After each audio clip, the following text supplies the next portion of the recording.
All right, what's up, everybody? We're here with another episode of Ask LBD. So this is, Ask LBD, where I answer your fitness questions, and these questions are taken from my email list. So, I did an email blast this morning asking for your questions, and I picked out, there's about 20 questions or so, and I got a good feedback from the last Ask LBD where I did like a longer version. It was like 57 minutes long.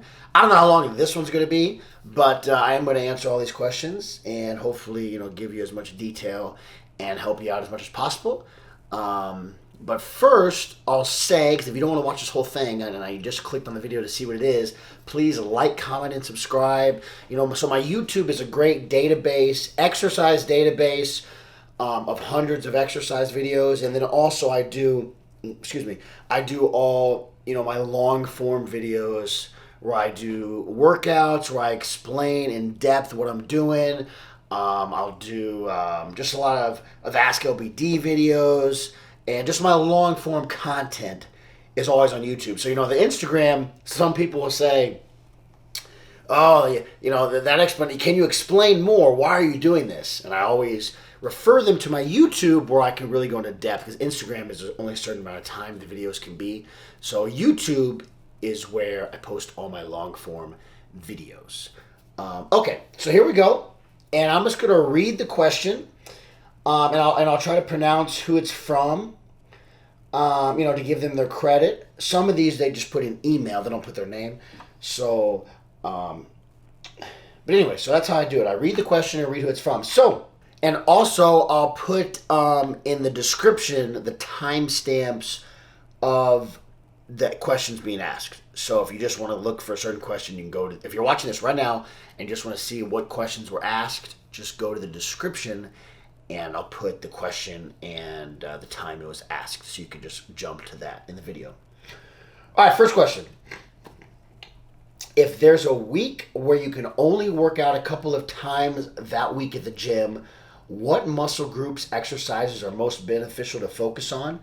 You should always train your full body. Always train your body over the course of however many days. So, even if you're only going, so if you're going once, I would train full body. If you're doing twice, like you can only go to the gym twice, maybe upper one day, lower one day.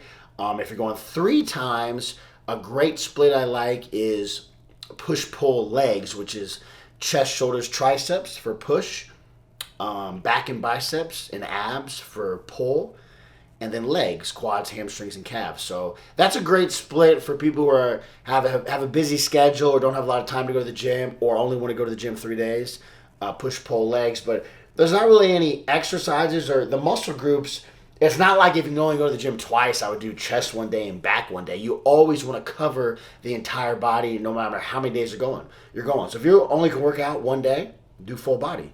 And then you go twice, upper, lower, etc. So you always want to cover your entire body. Next question. Michael Mazow. And so if you put your name and I mispronounce it, I apologize. I do my best.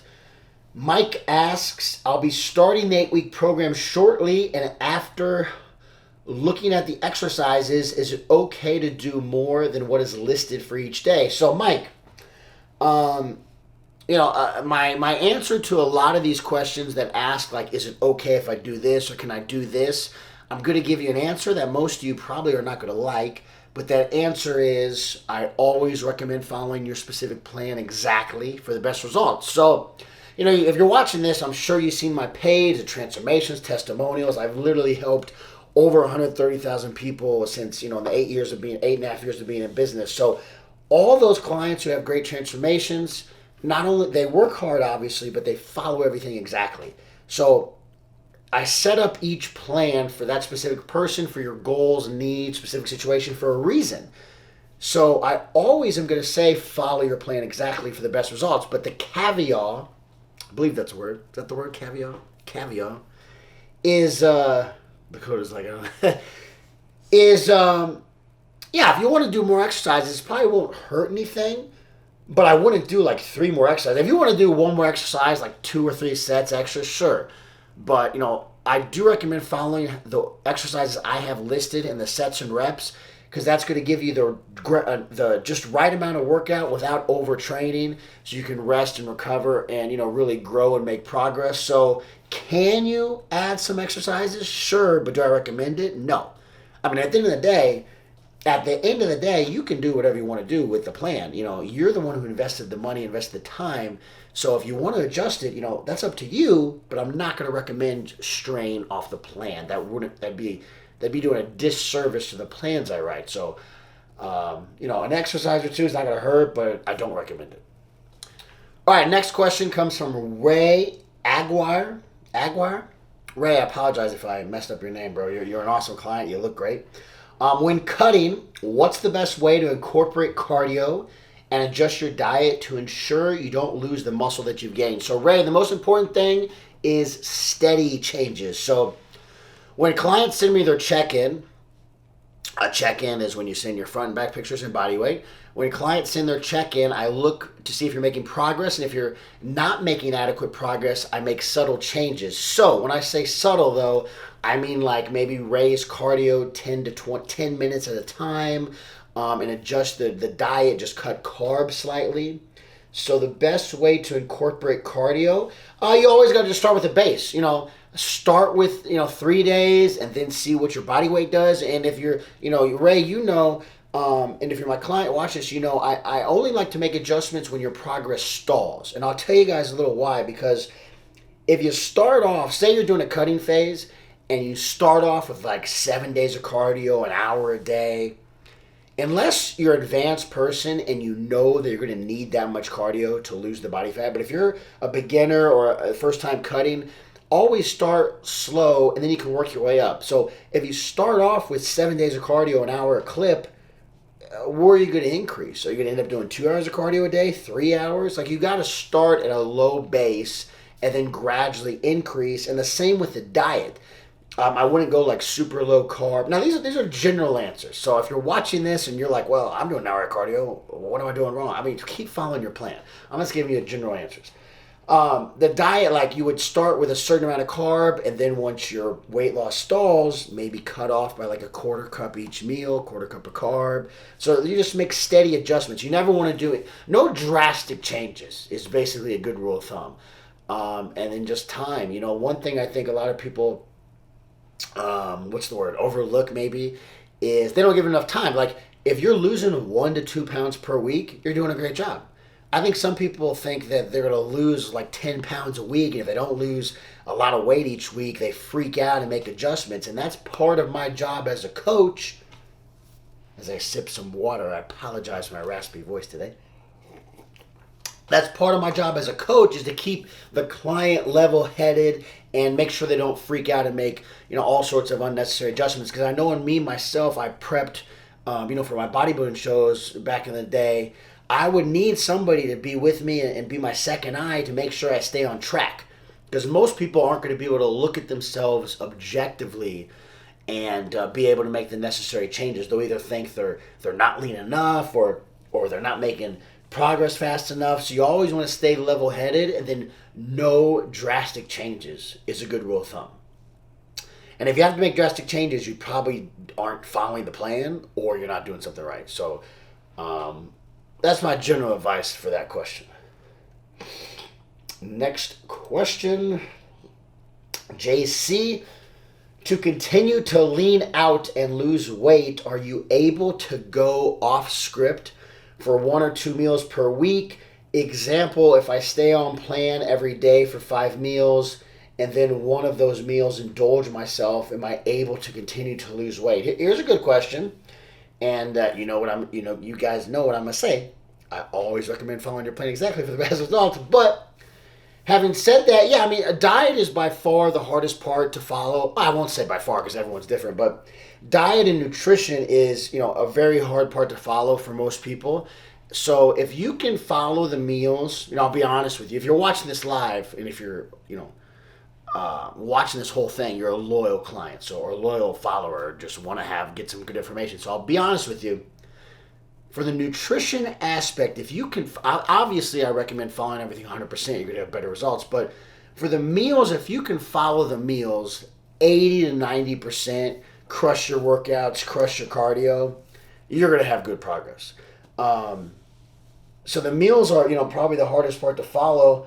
So you say 5 out of 6 meals a day. One of the meals indulging myself, can I continue to lose weight? Like if that one meal every day, you're literally eating whatever you want. Say you're eating like McDonald's and ice cream. No, you're not going to lose weight.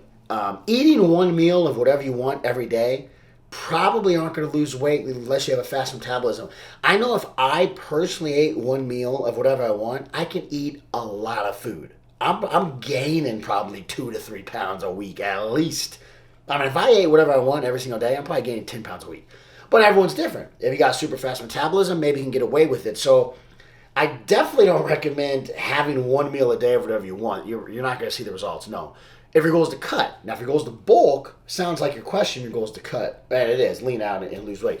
Because one thing I do need to make clear is, a lot of people see me and I'm a big bulky dude. So a lot of people hire me for bulking plans. Not everyone wants to lose weight. So if you're like a young guy or girl even, trying to put on muscle and gain weight, yeah, if you have 5 clean meals and 1 cheat meal a day, you're probably going to make really good progress. But once again, you're not going to lose body fat, but you will get big, gain muscle. So everyone's goal is different, but JC specifically said lean out and lose weight. No, that's too much. Maybe if you want to have 1 cheat meal a week, but 1 meal a day where you indulge yourself, you probably won't be able to continue to lose weight unless you got a fast metabolism. But even then, you'd be cheating yourself. Like, why would you not do everything required to see the best results? You know what I mean? Like, or at least give yourself a chance. Like don't cheat yourself. Like if the reps call for 12 reps, don't do 9. If the cardio is 45, don't do 41. Like, don't cheat yourself. Give yourself the best, as much advantage as possible to see results. So if it's 6 clean meals, eat the 6 clean meals. Like, try not to, definitely don't have 1 meal a day where you eat whatever. Maybe if you really can't stay on the diet all the time, maybe 1 meal a week is going to be okay. But 1 meal a day is too much, my friend. That's going to affect things negatively. Sober Alachi. Oh, Robert. He put Robert at the end. Okay. Robert. Lucas, how does lowering the weight aid in building muscle? It has always been my mindset on heavy weight builds muscle. A heavy weight does build muscle, but heavy weight using incorrect form is only going to hurt your joints. So typically when you lower the weight, lower the poundages, you'll be able to have better form, which will be able to help you actually use the muscle to lift the weight instead of your joints and secondary muscles. And I'll give you an example here. Let's do, pick an exercise. Let's pick bench press. Bench press is a common exercise. So a lot of people, if they're using too much weight on bench press, they're going to have a big arch in their back, and then they're going to kind of cheat the weight up. They're going to maybe use a little balance and cheat the weight up. Where if you lower the weight, you'll really be able to focus on the negative, the lowering portion of the movement. And then when you push up, you'll be able to flex your pecs to push up the weight instead of use your elbow and shoulders. So that's just a quick example how using lighter weight helps you build muscle because you're actually working the muscle. Now, you said heavy weight builds muscle, and it absolutely does. But once again, only if you can perform those reps clean and use good form with heavy weight. And I'll kind of get on a tangent here. So, training heavy and training light, it's all heavy and light is relative. I always train heavy within the given rep scheme and with good form. So I would never train light on purpose. Now, if you're doing 15 reps, obviously the weight you do for 15 reps is going to be lighter than the weight you do for 8 reps, but it's still heavy for 15 reps. Does that make sense? That's a confusing. The only time I purposely train light is the first few sets of each exercise to kind of get the movement down and to kind of get my form down and get blood in the area, like a warm-up. But I never just I feel great, I'm purposely going to train lighter. No, I purposely train heavy for reps. Now, once again, if I'm doing 8 reps, obviously that weight, for 8 reps bench press, I may use 120 pounds. And if I'm doing 15 reps, I may use 80 pounds. So am I training lighter? Technically, yes, but I'm still training heavy for 15 reps. So make sure you guys got that down. We're never training light on purpose, unless you have an injury or something that prevents you from training heavy and hard, but I don't like to use the word lightweight or heavyweight, even though I know what you mean. I understand what you mean, but it's always heavy for the amount of reps you're doing. Anyways, so yeah, you want to train heavy with good form. So for layman's terms, yes, that means a little lighter with good form. If an alien was to come down to Earth and say, what do you recommend to build muscle? How many reps and sets? I would say I do 8 to 12 reps using a moderate weight. So I'm not training, balls out every set, but it's definitely not light by any means. But what that means is when you lower the weight, it's going to help you aid. It's going to aid in building muscle because your form's going to be better, and it's going to help you feel the muscle more. Where if you go heavier, you're going to be more inclined to use your joints. You're going to do a lot of the work and secondary muscles. So remember, with bodybuilding or anybody trying to achieve a physique, which is about 99.9% of people out there just want to look better, it's all about muscle isolation. Or at least that's how I believe in training. So you want to isolate each muscle group, and when you train heavy, you're going to get other muscles involved that are going to take over the movement that are not going to help you build the individual muscle. So that's what I recommend, and that's kind of what that statement means. Next question is from Raymond Garcia. What's another alternative to lunges if I have a bunion and can't lunge? Yeah, lunges is a hard exercise on your knees, ankles, feet. So if you can't do single leg lunges, no problem. Try doing just leg press, one leg at a time, and that's a great alternative to lunges. That's what I would personally do. Some sort of leg press movement, but just one leg at a time to simulate the lunge. All lunges is doing is just isolating each thigh at a time. And it's performing like a single leg squat with that leg, basically. So I would just replace it with a leg press. Any version of leg press. Ian McNeil. Delts and traps. How do you get them to grow? Just like any other muscle, using heavy or moderate weight, 8 to 12 reps, and then isolating the muscle. So delts and traps. I'll go over a few things real quick. So your delts, shoulders, are made of 3 muscle heads, okay? So front, side, and rear.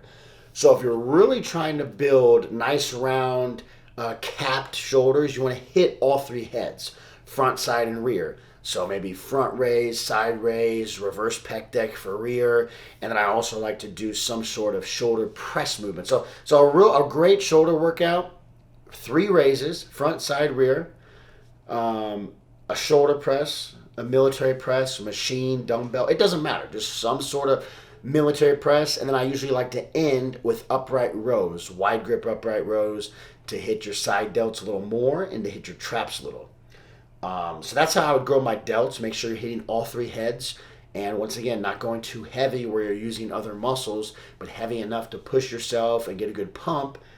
And then traps. You guys have seen my trap videos where I slightly bend my elbow and then just hit traps from different angles. Have the dumbbell shrugs with the dumbbells in front of you, to your side, behind you. I like doing the Smith machine shrugs with my arms behind me because remember, your traps are part of your back. So if you direct target them from the back, then they're going to be hit better, targeted better. And that's where they grow. A lot of people think of traps, they just see you from the front, but really they're part of your back muscle. So when you're training them, you really want to concentrate on the back portion of the traps, I guess you could say. But my favorite trap exercise, dumbbell shrugs, Smith machine shrugs. But remember, it's not, and this goes with everything, but especially traps, it's not what you do. It's not what exercises you do, it's how you perform them. So I could tell you to do dumbbell shrugs all day. If you're doing them incorrectly, it's not going to do anything. So dumbbell shrugs, if you've seen my videos, I like to have my elbows slightly bent. Most people just have them straight. I like to have them slightly bent because that's going to target your traps. I know you can't see it through this video, but that's going to target your traps from the back. And then I just like to tack them on at the end of shoulder day, like 4 sets of shrugs at the end of shoulders. So I hope that helps you grow your delts and traps. The most important thing to remember is your shoulder has three parts, front, side, and rear, and just don't neglect any of them. And honestly, if you really want your shoulders to stand out, I'd probably prioritize the rear head, because I've never seen anybody with too big of rear delts. Most people have huge front delts from benching and doing pressing movements. I've never seen anybody, I've seen bodybuilders with pop and rear delts, but I've never seen anybody with rear delts too big. So if you want to do 2 exercises for rear, maybe 3 even, I think that's perfectly okay. So that's my advice for delts and traps. Okay, next question is from Mark. He asks, I'm not advocating keto as a long-term plan, but can getting on a keto diet for a month or 2 jumpstart stubborn belly fat, afterwards go on a reduced carb diet to gradually lose more fat or stay where you are? Question mark. So, well, first of all, I got, keto, I get this question all the time. Keto is a great diet, but it's not for everybody. I like the keto diet if your goal is to, well, first of all, if you have a lot of body fat to lose, and if your goal is to lose body fat, and if your goal is not performance-based or physique-based, let's say. So what does that mean? That means if your goal is to power clean 315 for 10 reps, that's crazy. That's really, if your goal is to improve a bench press or improve your lifts, or if your goal is to be jacked and ripped, I really wouldn't recommend keto. I do like carbohydrates to fuel your muscles. So your muscles are made of water and glycogen, okay? And glycogen meaning carbohydrate. So obviously we drink water, but when you don't eat the carbohydrates, your muscles will be flat. They won't have the glycogen in the muscle to help perform your lifts or fuel your workouts. Now you can still work out and you can still, have good workouts, but your workouts are going to suffer if you're on a keto diet for most people, okay? But a lot of people will hire me and they're, 300 pounds, 400. I've even worked with, I think the heaviest was 550. So if you're 550 pounds, no offense, but you don't need carbohydrates. You got plenty over the years stored up. So keto is, is the best diet for you if you're really heavy. Now, over 30, 40% body fat. I've helped a lot of people get their weight down and reduce, their blood pressure, cholesterol levels, and just feel better physically through a keto diet when they started off really heavy. So I do like keto. I do think it is good to jumpstart belly fat. Yes, to answer your question, yes. And you can do it long term. You just need to make sure you have a cheat meal so you get some carbs sometimes. But I definitely don't like keto for a lot of people who, a lot of people hire me and they want to build muscle, lose fat, they want to be jacked. For that, I'd probably have you eat some carbohydrate. But I do like keto to kickstart fat loss, or if you're really heavy and just need to lose weight. Keto is definitely a great diet. I'm definitely not gonna bash keto. I do like keto for certain clients. And you can stay on it. You could just make sure to have a cheat meal. I wouldn't go months and months without carbs. Or you could just, he says, go on a reduced carb diet to gradually, or you could steadily transition just to a low carb diet. But so I do like keto, but it's not for everybody. So I don't believe in a one set diet method for everybody. It really depends on your circumstances, your goal. Your goal is the biggest thing. Most people, they see my page and it's a lot of weight loss, but there definitely are people who want to bulk up and get big. So it really depends on your goal. And then, your specific stats, I call them. Your weight, your goal, your height, your body composition, all that good stuff. Okay. Greg. What's up, Greg? Why is it that some people will lose fat around their stomach quicker than others? Me personally, the rest of my body will be toned, but stomach never seems to thin out. Great question. And Greg, my friend, that's 100% genetics. I hate to say it, but that is mainly genetics. So, females will mainly hold their body fat, on their legs and glutes. Men will hold their body fat in their love handles and stomach. I know me, I hold my fat in my love handle, stomach, my legs a little bit. My shoulder, I could be wearing a tank top, my shoulders and arms are vascular and ripped, but my stomach, I'll still be fat. That's 100% genetics. I really don't think it's anything else. Now, the answer to how you would get rid of that fat, as we know, there's no such thing as spot reducing body fat. You have to lose fat everywhere. Now, where that fat drops off, like where you lose the fat, it just comes down to genetics. So if you've been dieting, you've been working hard, you've been following a plan, and you still have fat in your stomach, and you're seeing progress everywhere else, all that means is you're probably not gonna like this answer either. But all that means is you just gotta keep going. You just gotta keep the diet, keep the process going. Keep dieting, keep doing cardio. Maybe make some subtle changes like increase your cardio or lower carbs a little bit. But there's no secret to it. It's literally just like where your body genetically holds that body fat. So it literally just comes down to genetics. Now if you're eating a whole bunch of like saturated fat or crappy foods, obviously it's not going to help. But I'm assuming you're following everything, you're eating strict. And if you still have fat around your stomach, you just got to keep going. And a good way to like gauge your progress though is make sure you're taking the pictures. Maybe take a waist measurement to be what's the word, affirmation that you're making progress and maybe slower.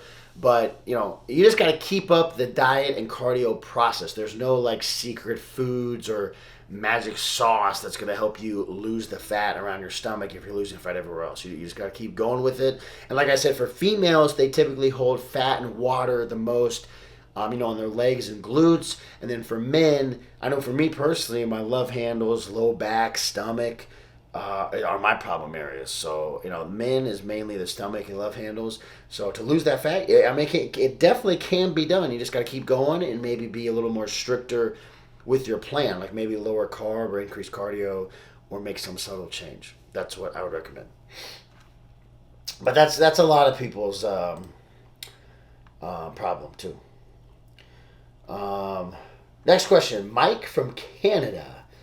My question is, I see some people at the gym going back and forth, doing one workout on one body part, let's say lat pull down, then seeing them go to another machine in the gym and working out a different body part, say arms. Is there a benefit to doing this back and forth routine? No, not really. That's just people who want to move around a lot in the gym and, maybe they're doing a full body workout. That's not really something I would recommend. I do like doing supersets, which is two exercises performed back to back with no rest in between. But I wouldn't superset lats and arms, but any type of workout is good. I'm not gonna sit here and hate on somebody working out and trying to better themselves. But no, there's no benefit to that. They probably are just like one of these people who want to move around a lot and can't sit still. That's not how I train. I train either a straight set or superset or drop set, but I'm not doing a set of back and then a set of arms, And the reason I don't like doing that, I'll tell you guys why, because when you train back, the blood is going to go to your back. And then if you immediately do a set of biceps, like after lats, you're telling your body to send the blood to your biceps.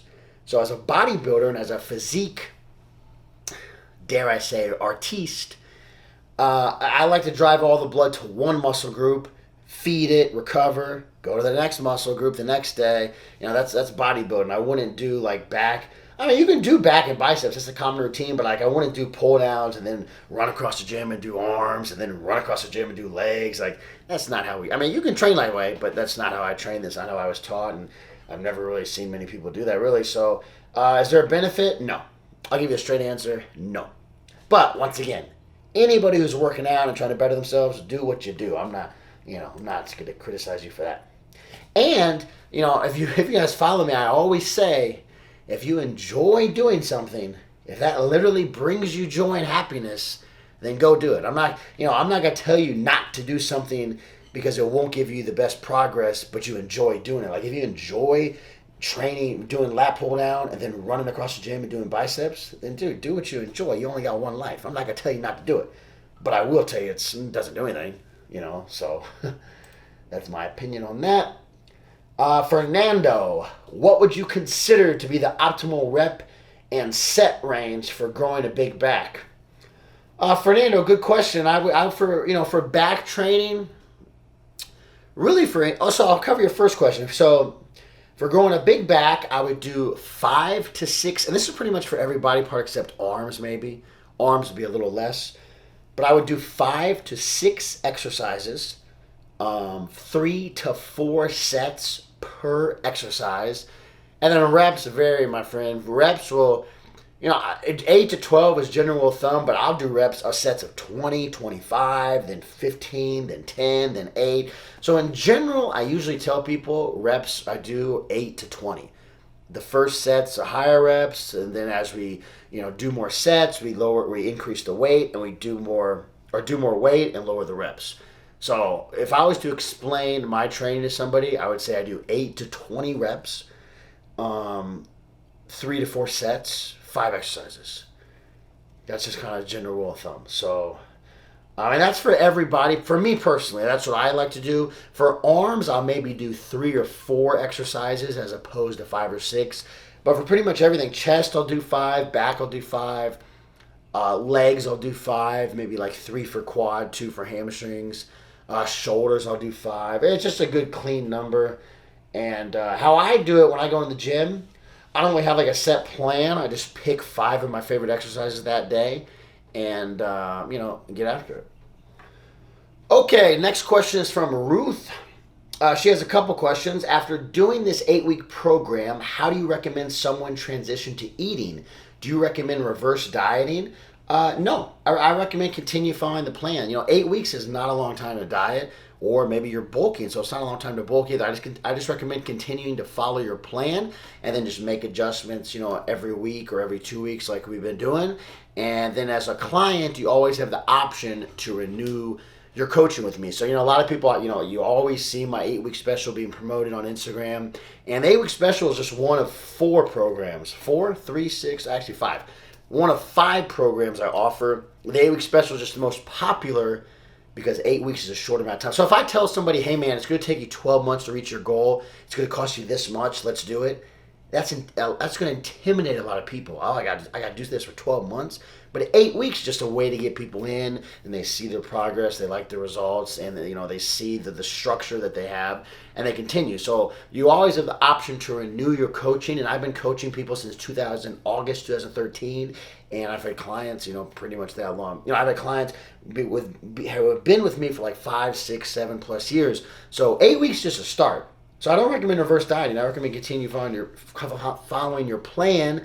And then, of course, if you want to continue my coaching or guidance, you can renew your coaching. Second question, alcohol. Can we talk about that? How much will this delay progress? Do you drink? What would be a reasonable amount of out with friends and being social? So my alcohol talk is, I kind of make a joke about this, but guys, this is your life. You can do whatever you want to do with your life. However, me as a fitness coach, I cannot recommend alcohol because that would be doing a disservice to my clients and lying to them that they can have alcohol by saying they can have alcohol and still achieve the best results. So I can't recommend alcohol because that wouldn't be doing my job as a fitness coach. I always try to set up my clients with the best plans as possible to give them the best results. So, alcohol is not going to help your results any, so I'm not going to put in the plans. However, if you want to have 1 or 2 drinks on the weekend, no, that's not going to hurt your progress. Now, if you get plastered on the weekend, that's going to hurt your progress because it's going to affect your next day. And alcohol is actually horrible for your muscles. It dehydrates you. It kills, shocks your central nervous system. It's obviously not good for you. But once again, I'm not here to tell you what to do with your life. But I will say it's not going to give you the best results. So I can't. That's the reason and I know it's not the answer most people want to hear, but I can't recommend alcohol. Cheat days, do you do them? Do you believe in them? It depends. Depends on your goal. If your goal is to bulk up and get huge, cheat day. Actually, let me rephrase that. Cheat day, no. Cheat day is too much. If your goal is to bulk up and get huge, or if you're making great progress with your cutting diet and happy with your fat loss and want to have a cheat meal, that'd be okay. But a whole cheat day. Guys and girls, if I had a cheat day, and obviously I've had cheat days in my 31 years of life. I've had lots of cheat meals. If I ate whatever I wanted for one whole day, I'd probably gain, I'm a big guy, I'd probably gain like 15 pounds. Okay, and yes, you will lose that weight when you get back on the diet, but that's going to set you back too much. So a cheat day, I probably wouldn't recommend, I definitely don't recommend unless you have a super fast metabolism or if your goal is bulking and you're a really hard gainer. But for your normal person, a cheat day, that's just too much. and you're gonna feel like crap too. But if you want to do a cheat meal, like you're happy with your progress and want to do a cheat meal, that's perfectly fine. But cheat day, I think is too much. All good questions. Thank you, Ruth. Okay, next question is from Saran Raj J. Saran Raj? We have a diet plan, and for some reason, if we are not able to follow the plan for a single day in a week, would it have more impact? Also, what happens when we eat less food on that day? So once again, guys, I always recommend following your plan exactly for the best results. If you have one day off the diet, yes, that will absolutely impact your progress negatively. I don't recommend any days off the diet. I don't recommend any meals off the diet. But if you have a whole day off the diet, remember you can have replace any meal with a 1-Up protein shake, or 1-Up protein bar is okay too. So help use those tools to at least get some protein in. But yes, definitely having a day off the diet will affect your progress greatly. Next question from Tech. Can I build quality size while losing body fat when I try to get shred? So his first question is, can I build quality size while trying to lose body fat? And a second question, let me just do this first. So yes, you can. You can build muscle and lose fat. Anybody who tells you can't, just doesn't know what they're talking about. But if you're trying to build muscle and lose fat at the same time, it will take you longer than if you're just trying to bulk up and then eventually cut. So if you want to see the quickest muscle gains, I recommend bulking up, which means you're going to add body fat. That's part of bulking up. And then followed by a cutting phase. So maybe 12 to 16 weeks of bulking up, followed by 12 to 16 weeks at least of cutting. Now, if you want to build while losing fat, you can do it, but it's going to take you a long time because that's not really how the body works. The body works best if it's in one phase. A good analogy is if you're chasing two rabbits, you're going to catch none. Or if you focus on chasing one, it's gonna be easier to reach it because it's just one rabbit. If you chase two rabbits, you better be like Michael Johnson or Ben Johnson, whatever the Olympic guy is. It's not gonna happen. So pick one goal, follow it. Now you can build muscle and lose fat, but it's gonna take you a long time. You're gonna have to be super, super strict with your plan. So that's why I recommend most people just to pick a goal. Is your main priority to bulk up and gain muscle right now, or is your main priority to lose body fat and lose weight? Now, obviously, we all want to build muscle and lose fat, but pick one. And most people, they don't understand bulking up, you will get a little fat. You shouldn't be too fat, but you do gain body fat as you bulk up. The idea, though, is you're going to gain muscle and a greater rate of muscle than fat, obviously. You shouldn't gain like 10 pounds of fat and 5 pounds of muscle.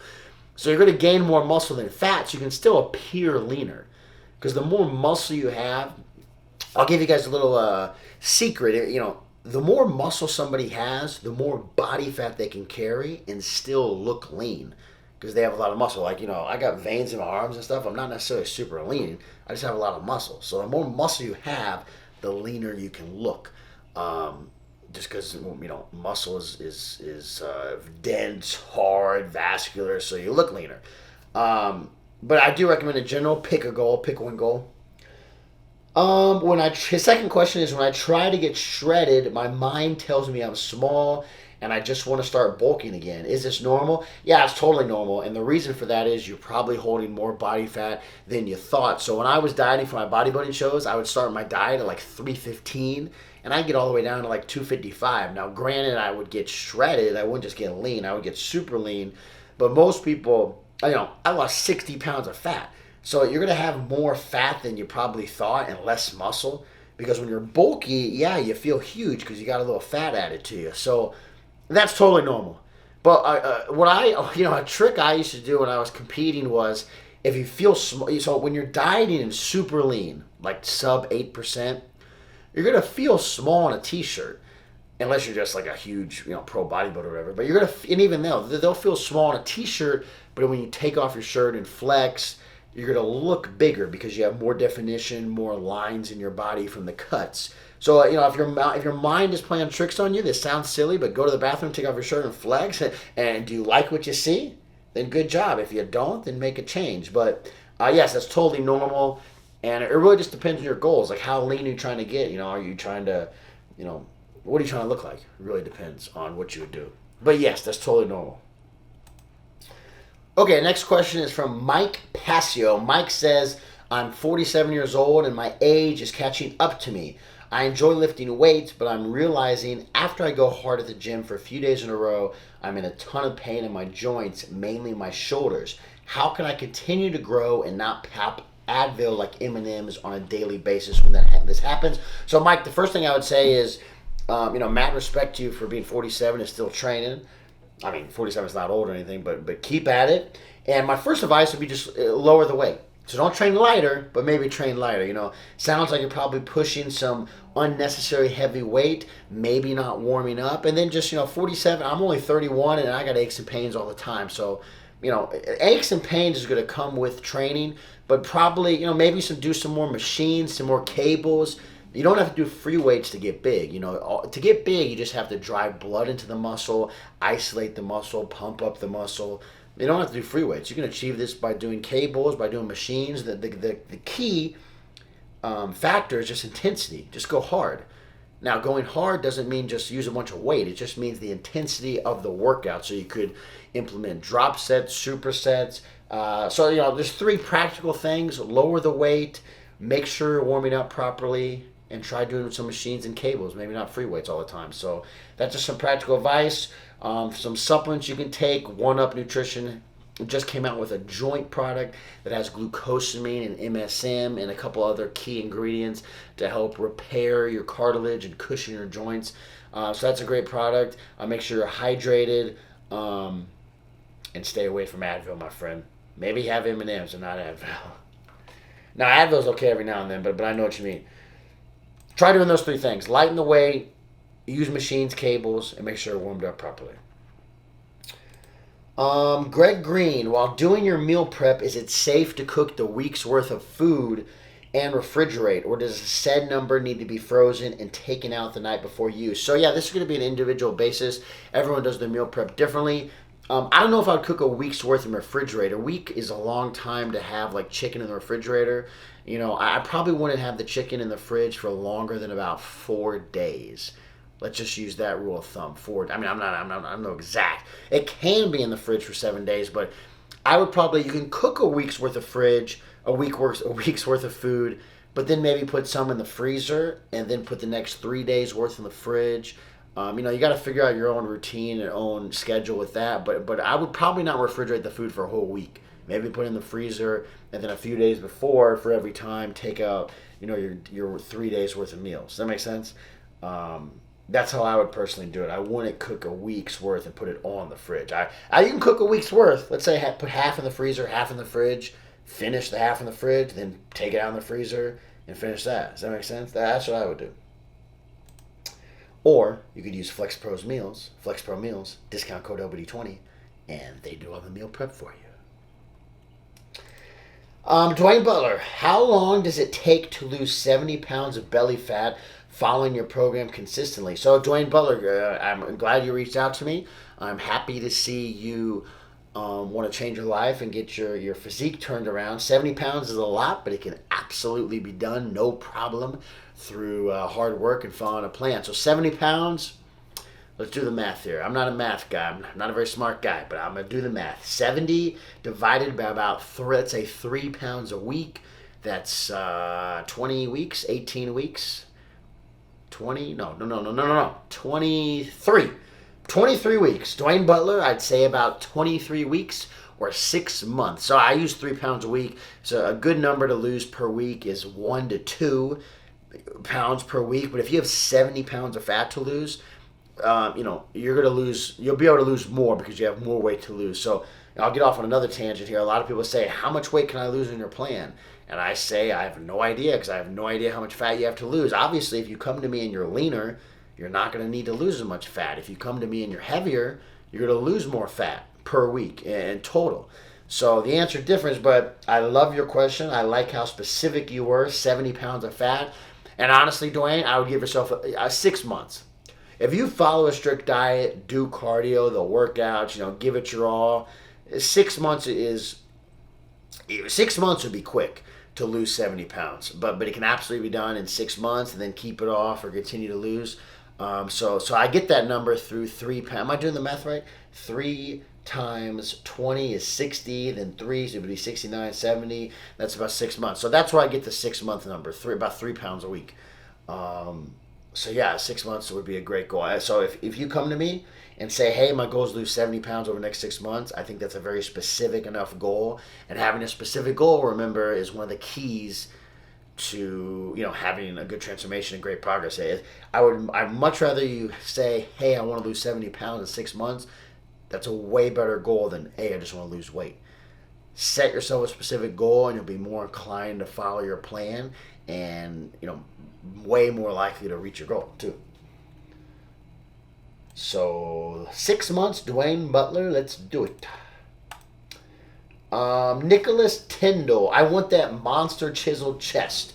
What can you recommend to get me there? So having a monster chest is going to be mass. So eat more food, train chest properly, isolate the chest, and train heavy, train hard. Chiseled is going to be lowering the body fat. So having a chiseled chest has nothing to do with really training chest. It's all diet and cardio to lose the body fat. But I understand your question. Having a big chest, man, there's so many keys. I'll link to one of my chest videos right here. Hopefully it pops up there. And I got tons of chest tips, slightly puff. I mean, there's so many I can't even really describe in this Q&A, but try to isolate your chest. Most people, when they train chest, they get a lot of their shoulders. They work their back from arching their back. Try to isolate your chest. Gradually increase the weight each set. Train chest once a week hard. You shouldn't have to train chest more than once. If you're training a body part more than once, it depends on your goals. But if I'm training stuff more than once, if I train chest once hard, there's no way I can train it again within 5 or 6 days. So train it hard, eat, rest, recover, and then just give it time. Like anything else, I've been training for 16 years, and it's still a journey. You just got to give it time. And what I always like to say is just show up every day, and eventually good stuff's gonna happen. So that's my advice for you, Nicholas. Can I take Mambutai? I can't pronounce your name. Sorry, bro. Can I take 60 grams of protein a day after a HIIT workout? 60 grams of protein is really low. I believe your question is 60 grams, after the workout. I don't recommend 60 grams of protein for anybody unless you got like a kidney problem or a doctor was told you to have that low protein. That's very low. But I assume you meant after the workout. And yes, after a HIIT workout, I would recommend eating a meal or having a protein shake, just like you start your day. So I recommend having a meal every 2 to 4 hours, protein every meal. Now 60 grams is a lot at one clip, but it depends how much muscle you have. If you're 240 pounds and fairly lean, 60 grams is not that much. I'll have about 50 to 60 grams per meal. But if you're, a 120-pound female, I probably wouldn't recommend 60 grams of protein per meal. That's a lot for the body to absorb. But yes, I do recommend protein after a workout for sure.